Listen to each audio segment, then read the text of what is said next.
अस्सलाम वालेकुम students. Last video में हमने क्वेश्चन नंबर 3 तक कंप्लीट किया था। अब हम क्वेश्चन नंबर 4 स्टार्ट करेंगे, एक्सरसाइज 19.1 का। तो अब हमारे पास क्वेश्चन नंबर 4 में क्या कहा जा रहा है कि हमें दो मैट्रिसेस दिए हुए हैं और हमें ये कंडीशन फाइंड करनी है, राइट। तो हमने सिंपल क्या करना है, इस कंडीशन को लिखना है। पहले 2 आ गया, फिर बी की जगह पर बी का मैट्रिसेस लिख दिया, देन फिर +3 आ जाएगा और ए की जगह पर ए का मैट्रिक्स। हमने सिंपल क्या किया, इस कंडीशन में ए और बी की जगह पर उनके मैट्रिसेस को पुट कर दिया।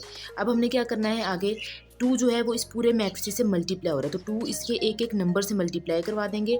देन सेम काम करेंगे, 3 जो है वो इससे मल्टीप्लाई हो रहा है, तो 3 को हम लोगों ने इस पूरे से मल्टीप्लाई करवा दिया। अब हमने क्या करना है, ये दोनों प्लस हो रहे हैं, तो प्लस की कंडीशन आपको पता है कि जो नंबर जिसके सामने होता है उसको उसी में प्लस करवाते हैं। तो ये हमने इनको प्लस करवा दिया है। प्लस करवाने के बाद सोल्व कर लिया, तो ये इसका आंसर आ गया। ये हमारे पास क्वेश्चन नंबर 5 है। क्वेश्चन नंबर 5 में हमें क्या कहा गया है, ए और बी ये दो मैट्रिसेस दिए गए हैं। हमें कहा गया है कि ए बी फाइंड करें, यानी कि हमें इन दोनों को मल्टीप्लाई करवाना है। हमने ए की जगह पे ए का मैट्रिसेस पुट कर दिया, बी की जगह पे बी का। अब मल्टीप्लिकेशन करते कैसे हैं, याद रखिएगा हमेशा फर्स्ट मैट्रिसेस की रॉ और सेकेंड मैट्रिसेस का कॉलम, ऐसे मल्टीप्लिकेशन होती है। अब फर्स्ट मैट्रिक्स का फर्स्ट नंबर जो है वो कॉलम के फर्स्ट नंबर से मल्टीप्लाई होता है, सेकंड नंबर जो है वो सेकंड नंबर से, एंड देन थर्ड नंबर जो है वो थर्ड नंबर से मल्टीप्लाई होगा।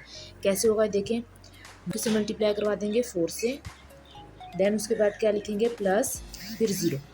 अब 0 किससे मल्टीप्लाई हो रहा है, -2 से, -2 से मल्टीप्लाई हो गया, फिर +1 और 1 किससे मल्टीप्लाई हो जाएगा, 3 से। अब इस रॉ को हमने इस कॉलम से मल्टीप्लाई करवाया। अब सेम काम करेंगे, इस रॉ को सेकंड कॉलम से और फिर इसी रॉ को थर्ड कॉलम से मल्टीप्लाई करवाएंगे।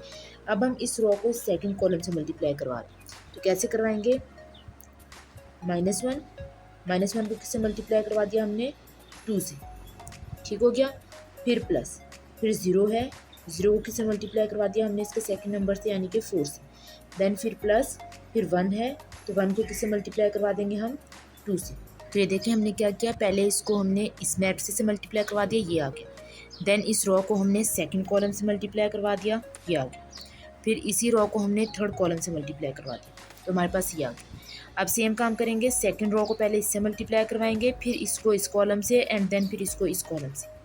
उसके बाद थर्ड रॉ को फर्स्ट कॉलम से, फिर थर्ड रॉ को सेकंड वन से, और थर्ड रॉ को ही हम थर्ड वन से मल्टीप्लाई करवाएंगे। वीडियो को पॉज करके इसको खुद आगे सोल्व करें, उसके बाद आंसर देखिएगा अपना। ये देखें, ये हमने इसको मल्टीप्लाई करवा लिया, मल्टीप्लाई करवा के सिंपल हमने इसको सोल्व किया है, ये हमारे पास इसका आंसर आ जाएगा। ठीक है, अब इसका जो सेकंड पार्ट है वो आप लोगों ने खुद ट्राई करना है। अब हमारे पास आता है क्वेश्चन नंबर 6। क्वेश्चन नंबर 6 में हमें दो मैट्रिसेस दिए गए हैं और हमें कहा गया है कि हमें प्रूफ करना है कि अगर हम सी में से डी को माइनस करवाएं या डी में से सी को माइनस करवाएं तो हमारे पास इनका आंसर इक्वल नहीं होना चाहिए। कैसे प्रूफ करेंगे, सबसे पहले लेफ्ट हैंड साइड को सोल्व करेंगे, देन फिर राइट हैंड साइड को सोल्व करेंगे। तो ये हमने लेफ्ट हैंड साइड उठा लिया, सी माइनस डी, सी की जगह पे सी का मैट्रिक्स लिखा, माइनस डी की जगह पे डी का। अब देखें, जिस तरह प्लस करवाते हैं ना, फर्स्ट नंबर को फर्स्ट वाले से प्लस करवाते हैं, सेकंड को सेकंड वाले से, इसी तरह हम लोग सब्ट्रैक्शन भी करवाते हैं। वो फर्स्ट वाले से सब्ट्रैक्ट करवाएंगे, देन सेकंड नंबर हमारे पास 1 है तो 1 -7 हो जाएगा, फिर -4 माइनस, और देन नेक्स्ट नंबर हमारे पास है -5।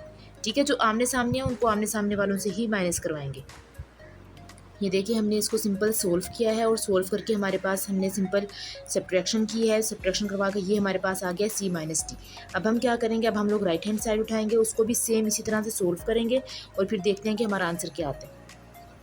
ये देखिए हमने राइट हैंड साइड को सोल्व किया है, हमने इनको सब्ट्रैक्ट करवाया, सब्ट्रैक्ट करवा के ये हमारे पास इसका आंसर है। जबकि हमारे पास जो सी माइनस डी का आंसर आया था वो ये था। ठीक है, तो सी माइनस डी का आंसर ये था और डी माइनस सी का आंसर ये आया। तो हमें पता है कि हमारे पास दोनों के साइन ऑपोजिट आ रहे हैं, तो तब हमारे पास यहाँ पे हम क्या करेंगे कि left hand side is not equal to right hand side, ये हमने प्रूव कर लिया। ठीक है, क्वेश्चन नंबर 7 और 8 आप लोग खुद ट्राई करिएगा, बाकी क्वेश्चन इंशाल्लाह हम लोग नेक्स्ट वीडियो में करेंगे। थैंक यू एंड अल्लाह हाफिज़।